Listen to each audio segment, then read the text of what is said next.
All right, Dan, this week's big number is 0, as in the number of games that Kyrie Irving and AD have played together. Finished, I guess I should say. Let's talk about the All-Star. The All-Star game format has changed yet again. I'll say this. I think the All-Star game died with social media.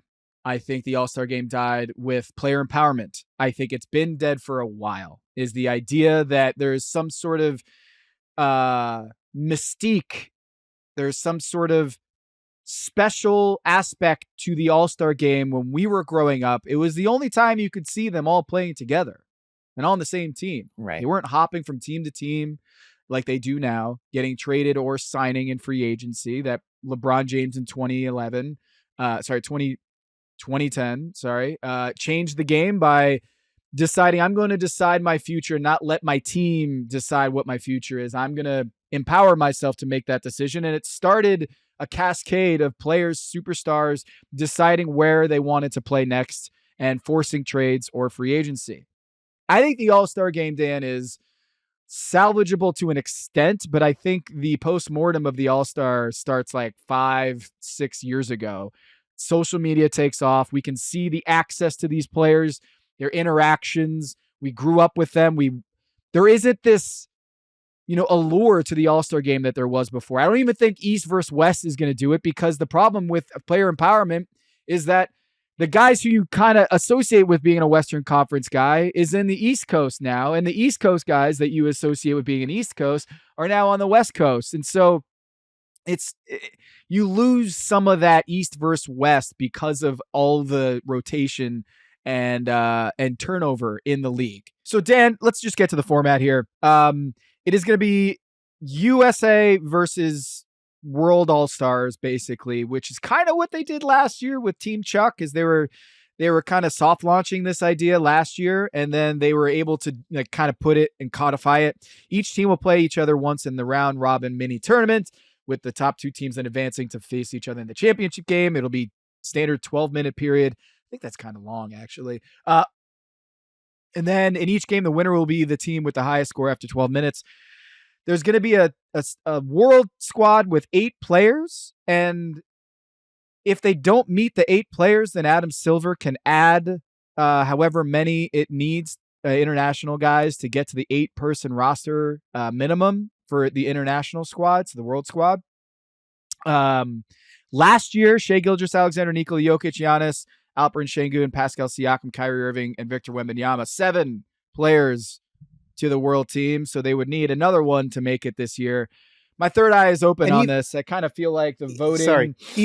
Even that, that's Kyrie, because Kyrie's born in Australia, but like Kyrie also played for Team USA, right? So there's like even that where you're like, how porous are these borders? I imagine is going to be a question as Adam Silver is making these determinations. Right. But then, like, if you expand the rosters to add another player, then there's a 25th All-Star. And I'm not clutching my pearls about, hey, there's 24 All-Stars. There should be 24. When every year there's always injury replacements, which, again, it all comes back to this league has changed so dramatically in the past decade that I when people are like, oh, bring back East-West, I'm like, no, that cure is not, there is not fixing the disease, which is player availability, player empowerment. And the fact that there's social media now, that we just don't have the same novelty of the All-Star game, that we have access to all of these superstars on the regular basis. And so I just think that we're going to try something new this year, and hopefully we get a little bit more competition. But I think this is also to do with the marketing of the league, that we've got the Olympics coming up. It's on NBC. Yes. And I think they want to have a little bridge to the Olympics coverage of NBC. And I get that. Hockey, NHL had huge success with this last year. NBA is kind of coming on the tail of that and saying, let's try this for the NBA. I am cautiously optimistic that this will be interesting. This will be fun. Dan, what do you think?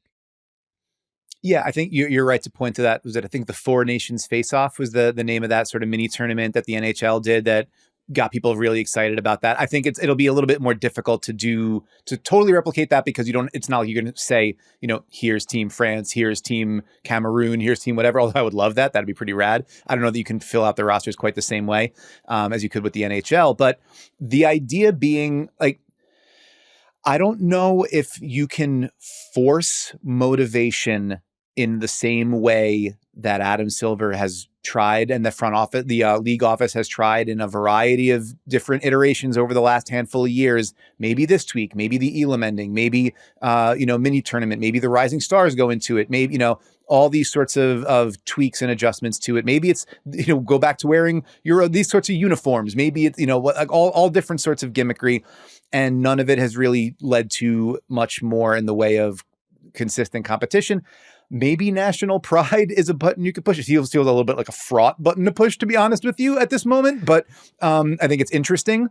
I think also the fact that Team World is going to be just like everybody's MVP ballot, and then the other all NBA first team and second team. Like that's interesting. And what does Team USA look like around that?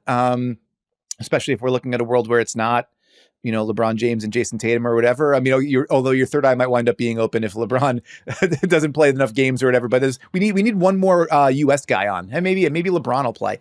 I think it's all, as we've talked about with a lot of these sorts of issues, and you mentioned the demands, the physical demands of the NBA as it exists right now.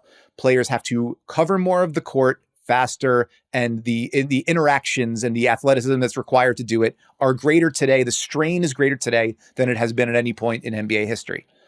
And the answer to how to better minimize player injury or concern or whatever is fewer games. Right. Well, that's not going to happen because everybody wants the 82 game checks and the 82 gate receipts. And so that's why we're not doing that. Yep. The better answer for what the players might need, provides the best product here might be just like give everybody a week off. But this is a marketing tool. Money. Yeah. Money. And like, can you do that? Yeah, I mean, this is, what did Draymond Green say in the aftermath of the FBI indictments coming down? It was like, I don't hear anybody complaining about the pie growing. No one seems to be too mad about the size of the pie continuing to get bigger wherever the pots of money come from. This is the $76 billion broadcast rights deal. It is the league partner taking over and saying we're going to infuse attention and energy into this. We got to figure out how to make it happen. Also, this is basically a trade convention for our league, and it's like partner activations and sponsorships, which players will often talk about as part of the reason that you aren't really ready to give it your all by Sunday night is like you've been doing a billion different things for your brand partners on Thursday, Friday, and Saturday. And so like by the time you get to Sunday night, it's kind of like, yeah, let's just, go through the paces a little bit. Whether they've tried upping like prize pools for it and saying like the winning team gets X amount of money per, I don't know. I think you might be right that this is all a league office and a power structure searching for an answer to a problem that might not have an answer in our current league construct, media environment. There's scarcity of being able to see this player versus that player is gone. The ease of being able to access all of not even just highlights, like every possession that guy ran, you can do now in a way that you were not able to at different points where there was more mystique and intrigue around these players being on the same floor at the same time. Even things like which of these guys would be play down the stretch, right? It's like Bill Simmons always used to sort of talk about that. Like this is your shorthand for who matters the most. If it's the last 5 minutes of a tight all-star game, who's on the floor and who's watching? Well, but now you see all of these guys are also playing internationally. And so you see most of those guys in like the medal rounds of Eurobasket or in the Olympics or whatever. And like, obviously eyeballs are different for the NBA All-Star game than it is the other parts, but like, it's easier to see all of it. It's harder to make it all feel special. It's harder to, with a straight face, tell all the players you have to treat this like it's game 7 of the NBA finals. And then I think it all leads you with like, well, how do we dress it up in a different way? I'm skeptical that it's going to result in dramatically higher levels of competition, but national pride is again, maybe a worthwhile lever to pull here. And I think the downside risk on the other side of it is like, if the world team absolutely destroys both USA teams, and then we wake up that, Monday morning and it's like, American basketball is dead. It's like, is that the news cycle you really want to work on either? But we'll see. I think NBC would love that. I think the idea of the revenge tour from LeBron and Steph coming up in the Olympics, and they're like, finally, you know what? We got to avenge the 2025-26 All-Star game. All-Star game. One tweak I feel like we should have done, but I understand why they didn't do this. Just make it World versus Team USA, 2 teams. Don't introduce a 3rd team, because then we're going to split the Americans into 2 different teams. So you're not going to get a true like USA versus the world. Like, you're telling me if we got let's just like paint this picture. You've got Jokic, Giannis, Big Vic, Şengün, and I mean, we can say Şengün. Like, you put Pascal Siakam Luka out there as the 5th. SGA. and you're going to beat that team with your best. I'm watching. I am watching. I'm watching that. But if it's like the diluted American team that's split halfway down the middle and they're going against that, I'm less intrigued. But if it's our best versus their best, I'm actually absolutely watching that. So I kind of hope that they what? But my question, Tom, is if you just have one regular game and you don't split it up into 2 separate segments, how do you get Kevin Hart's bit and Mr. Beast's bit in? Like, where do they fit in the broadcast structure? Like, so we got to think about the activations. Like, Drewski has to have a 5-minute bit that he has to do, Well, I'm seated for that, of course. I'm a big fan of all Drewski's content. Yeah, I mean, I think it's just you're trying to serve all partners and masters here, and eventually, it's a blanket that's not going to cover everybody, and somebody's going to get left out in the cold on it. Do you care about the fact that it's all positionless now? I mean, is that something that's interesting to you? Do you feel like revenge? No. The big men have now revenged themselves to the point where they're going to be there no matter what. The concerns of yesteryear are gone. Don't care. I think the real move, honestly, if you want to make this interesting and have the players care about it, is not Team USA versus world. It's regions of America going against each other. I feel like if you got the Pacific Northwest going against New York, New Jersey, tri-state area, you would get some actual pride. If you had the DC, like you had Kevin Durant leading the Baltimore, DC metro area versus LA, you would get some serious pride going. LA versus New York, Pacific Northwest versus like Midwest, like Northeast Ohio area.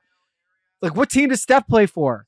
Is he Charlotte? Is he North Carolina with Bam Adebayo? Or is he kind of going back home to where he was born in the same hospital as LeBron James, which is one of the most crazy stories in the NBA. And LeBron James and Steph Curry were born in the same hospital in Akron, Ohio. I feel like that is something I think they would get up for, is like home pride, like home pride. Damn.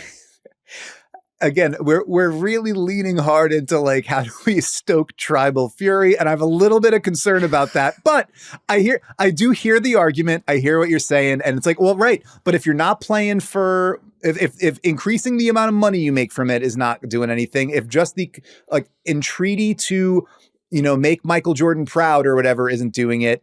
If there's not going to be any kind of like, you get a first round bye in the playoffs or whatever associated with it. Like, yeah, what's going to motivate guys? And yeah, maybe repping the hometown is part of it. I don't know. We'll see. I think you brought up the idea of cautious optimism. NBC is broadcasting the game. NBC is presenting this. It is their first sort of maiden voyage back into this sort of national showcase. And so far, so good on pretty much everything NBC and Peacock and their presentation has put together. And I think we've seen a real like celebration of the game and something that's been exciting to tune into. So fingers crossed. Hope springs eternal. We'll see if this provides similar sort of a breath of fresh air and new life into what has become a fairly stale situation, no matter how many different iterations we've seen of it in the last handful of years. Yeah, I'm with you. Might as well try it. We'll see. We'll see. Maybe we'll be. I don't know. Are you going to All Star? I haven't been an All Star in a few years. So, hey, if my kids are listening, earmuff it for me real quick. We're going to Disney over the All Star break, so they don't know that yet. But so unless I'm forced to change my travel plans, which bosses, if you could earmuff it for me, I really don't want to do. Then no, I don't anticipate being an All-Star this year. Be a good father, okay, and take them. Well, hey, Disneyland, 2 birds, 1 stone at Intuit Dome. Could do that. Sorry, I didn't mean to put it out there. It's all right, Tom. Yeah. Non-refundable deposits mean that we will not be changing that, making those adjustments. But I hear where you're coming from. But yeah, I mean, listen, yeah, there's a possibility that it could be a ton of fun, and we'll see. I'm taking it all back. I'm sorry, Dad, to put you through that pain of having to all right. entice that idea, that concept. Dan, this was a lot of fun. I don't think we solved the Nico mess or All-Star, but we certainly tried, right? I want to thank everybody for listening today, watching us. Thanks to Emmy and Sarah and the entire team that works so hard behind the scenes on this show. Please make The Big Number a subscribed show for you. Hit that subscription button on YouTube. Subscribe to The Big Number wherever you listen to podcasts. Give us a 5-star review. And we'll be back next week with another episode of The Big Number. Until then,